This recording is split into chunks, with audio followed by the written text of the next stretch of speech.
Olá, turma! Tudo bem com vocês? Espero que sim, espero que vocês estejam bem. Então, como eu havia prometido, aqui está mais uma videoaula, desta vez a terceira de literatura, sobre gerações do romantismo português. Correções das atividades propostas na videoaula 2, correto? Os recados são os mesmos, mas eu vou relembrar os principais. A partir dessa semana, vocês terão aulas de produção de texto, literatura e análise linguística. Toda semana vai ter uma produção textual e vocês vão ter a cada 15 dias algumas questões sobre o livro que que eu irei debater e passar para vocês, certo? Outra coisinha, as atividades que estão na produção acadêmica, não deixem de realizá-las, tá? Vocês precisam fazer essa entrega dessas atividades. Em algum momento vocês podem precisar dessas atividades, até mesmo para questão, né, de estudo, de nota. Então, é interessante que vocês realizem essas atividades e mantenham seus materiais em dia. Outra coisinha, turma, nós vamos agora para a nossa videoaula de literatura. Então, se eu lembrar de mais algum aviso, eu vou falando durante as aulas. Então, uma aula ministrada pela professora Hilde de literatura, de geração do romantismo português, apostila de literatura, primeiro bimestre, as páginas são a 34, 35 e 36. O texto que eu apresento aqui para vocês é um texto que está na apostila de vocês, na página 34, é de Almeida Garré, inclusive é o escritor do livro que vocês deveriam ter lido neste primeiro bimestre. Espero que vocês tenham lido, tenham gostado, né? Quem não leu precisa se colocar a par, porque eu vou cobrar questões no exame sobre Viagens na Minha Terra, de Almeida Garré, não vou esquecer, tá, turma? Lembrando que os exames iniciam-se no dia 25/5 e vão até dia 5/6, ok? Então, vocês veem aí uma pequena biografia de Almeida Garré, que nasceu no Porto em 1799. Ele foi um dos grandes intelectuais de Portugal no século XIX. Além de escritor, desenvolveu diversas outras ações, como a participação na criação do Conservatório de Arte Dramática e do Teatro Nacional de Dona Maria II. Também trabalhou como cônsul-geral em Bruxelas. Ele morreu no ano de 1854 em Lisboa. A questão pede o seguinte, pede que você leia esse poema escrito por Garré, escritor cuja obra Camões deu início ao romantismo em Portugal. Então, preito. É lei do tempo, senhora, que ninguém domine agora e todos queiram reinar? Quanto vale nesta hora um vassalo bem sujeito, leal de homenagem, preito e fácil de governar? Pois o tal sou eu, senhora, e aqui juro e firmo agora que a um despótico reinar me rendo todo nesta hora, que a liberdade sujeito, não há reis, outro é meu preito, anjos que hão de governar. Então, em seguida, as atividades referentes a esse texto e referente ao estilo romântico, né, de Garré. Então, o título do poema e palavras como senhora, vassalo e reis estabelecem uma relação entre esse gênero romântico e os textos de que outro período literário? Quem arrisca?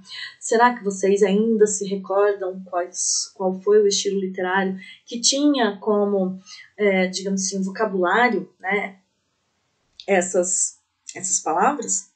Na B, porque o eu lírico evoca, chama essa relação entre estéticas diferentes? C, que postura amorosa o eu lírico se submete a ter em relação à sua amada? Lembrando, gente, que o eu lírico necessariamente não precisa ser o poeta, tá? São aí o eu lírico diferente do que sente o poeta. Não necessariamente nessa ordem, às vezes podem se misturar, mas nem sempre, tá certo? Olha lá a resposta para vocês. O título do poema, tá? E palavras como senhora, vassalo e reis estabelece uma relação com a literatura medieval, as cantigas, certo? Então, assim, aqui está pedindo que a gente retome alguns conteúdos relacionados à literatura medieval, em especial as cantigas de amor, as cantigas de amigo, as cantigas de escárnio, as cantigas de maldizer, pois elas são uma das fontes mais fortes dos escritores românticos na escrita de suas obras literárias. Então, gente, nós justamente em desassociar, né, o poeta do eu lírico é uma das características também do trovadorismo. B.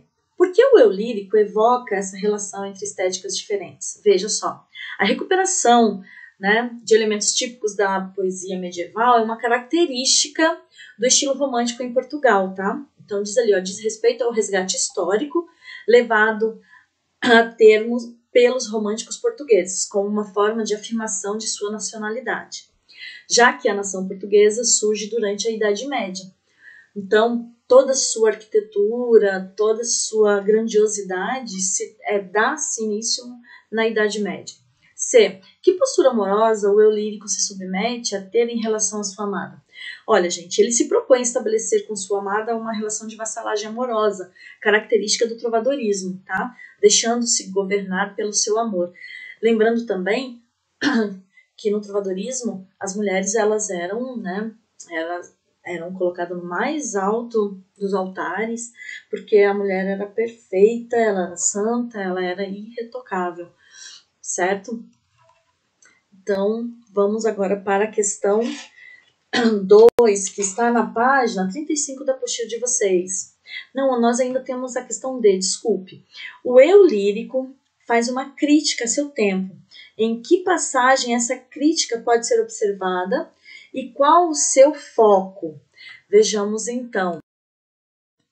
A crítica ela pode ser lida nos 3 primeiros versos. Então, olha só, gente. É lei do tempo, senhora, que ninguém domine agora e todos queiram reinar. Essa crítica ela se volta contra os costumes do período romântico em que poucos verdadeiramente se entregam ao amor a ponto de se deixar governar. Apesar de ter essa vassalagem e tudo mais, mas eles não se deixava, digamos assim, mandar, né, pela imagem feminina, né? 2. A relação entre a literatura romântica em Portugal e o pensamento liberal ocorre por quê? Veja, que de certo modo a estética romântica enfatiza valores ligados ao mundo burguês, tais como o individualismo, o conceito de liberdade, inclusive de criação e de igualdade, que também surgiu e também estava ganhando força em Portugal. Não um estilo medieval, um estilo mais apegado a certas tradições que talvez não coubesse mais aonde? Não coubesse mais, né, naquela vida, eu posso dizer, burguesa, ou que estava se iniciando. Certo, gente? Então, quem foi Alexandre Herculano? Ele nasceu em Lisboa, em 1810, um grande intelectual liberal do século XIX em Portugal. Em sua formação, teve contato com a tradição clássica, mas também com novas ideias surgidas nos anos em que estudou nas escolas conduzidas por religiosos. Teve um papel importante na escrita de romances históricos, na primeira fase do romantismo português. Morreu em 1877 em Azóia de Baixo, Santarém. A primeira pergunta ainda dessa atividade 3 é: o narrador ele introduz seu leitor no universo da Idade Média, utilizando que recurso de linguagem? Veja, nós estamos falando de recursos. Que recurso seria esse? Tá? B. No segundo parágrafo do trecho lido, o narrador apresenta uma discussão sobre a origem das ameias e torres da catedral. Qual é a origem dessa construção e de que modo essa origem também se remete à formação da própria nação portuguesa? Por último, a letra C, ainda da questão 3. Qual a função desses 3 parágrafos na abertura do romance? Então vamos à resposta? Lembrando sempre que a resposta está aí, gente, a gente está debatendo, falando, porém, vocês sabem que, né, vocês não podem copiar. Eu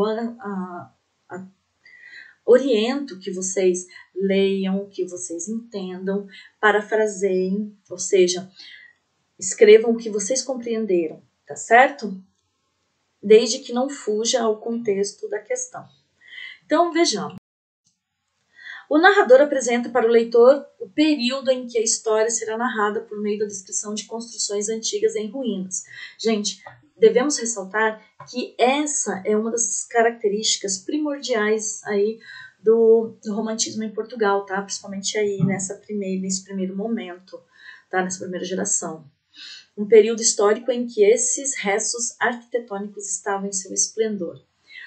Já na B, a catedral tem uma origem que não se sabe ao certo se foi uma iniciativa de povos godos ou dos sarracenos, mas o mesmo pode ser dito em relação ao surgimento do povo português. Sua formação se deu com uma mistura de povos que habitaram ou conquistaram as regiões que fazem parte da nação portuguesa.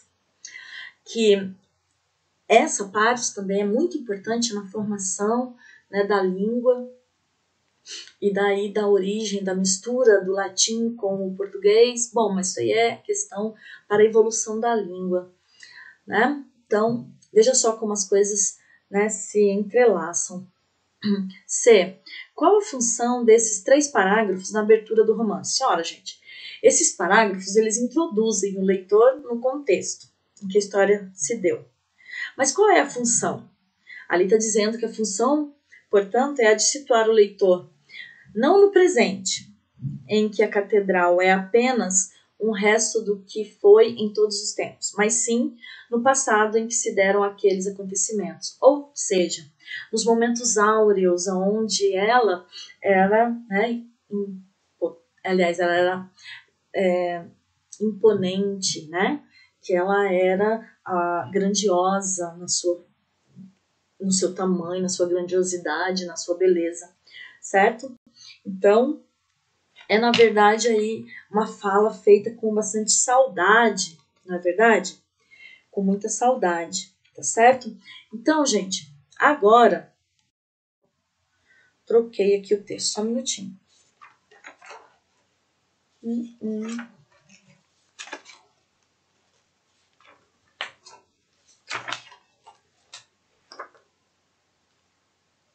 Não, tá na página 38, gente, não é a 39. Desculpem, tá? É 39, é 38, 39, 41. Então, olhem lá.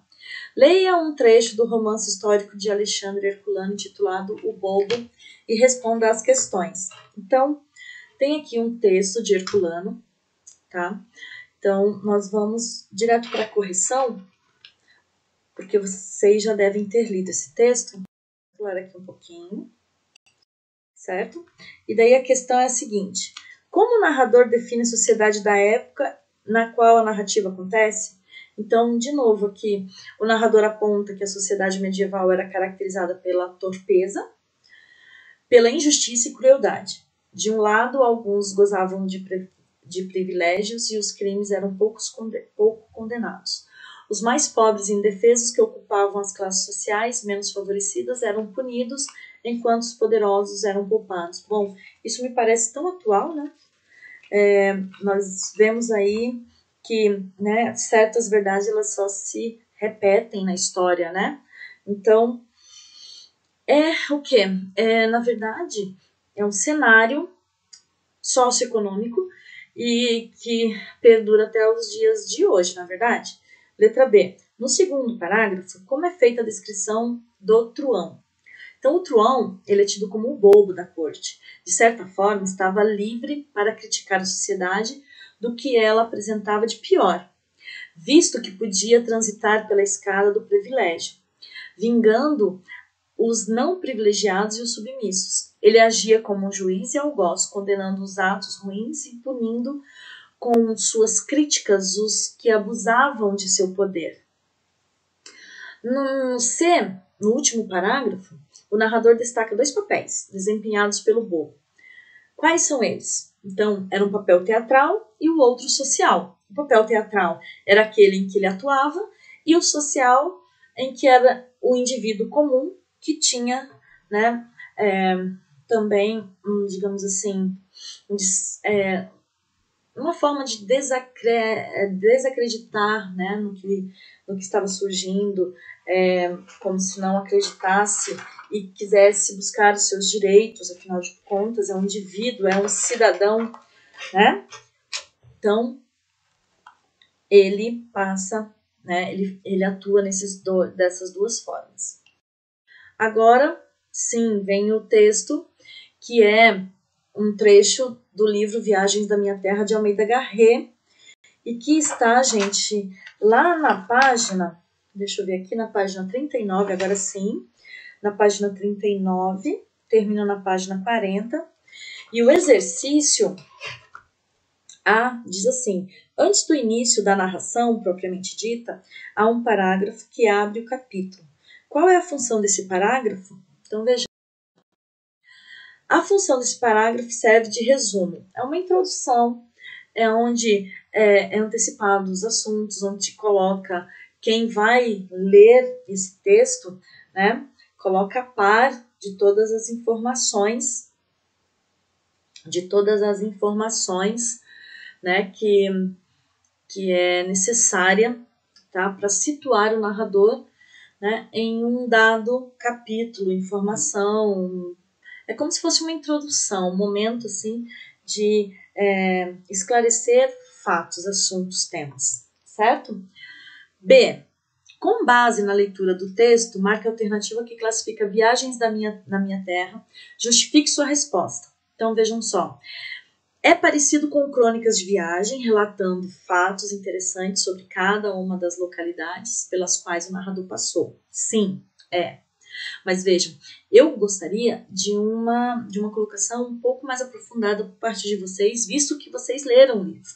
Então é importante que vocês notem também qual é a natureza desse texto de Almeida Garrett, que especialmente tem a função do narrador, que é a de registrar os aspectos que caracterizam cada um dos lugares por onde passa, mas através do seu olhar. É uma forma de ver aquele lugar que é dele, que ele tem ali, né, um apego, uma satisfação em ser dali, certo? Então, essa visão, através do olhar desse poeta. Gente, eu vou terminando por aqui. Qualquer dúvida, eu peço que vocês entrem em contato através do fórum. Não esqueçam que ao final de cada videoaula há uma atividade sobre ela no Produção Acadêmica. E ainda falta mais um vídeo, que é o de produção de texto, que eu estarei vinculando ao sistema logo em seguida, tá certo? Um abraço, bom final de semana, estudem, cuidem-se. Boa saúde a vocês e até a próxima.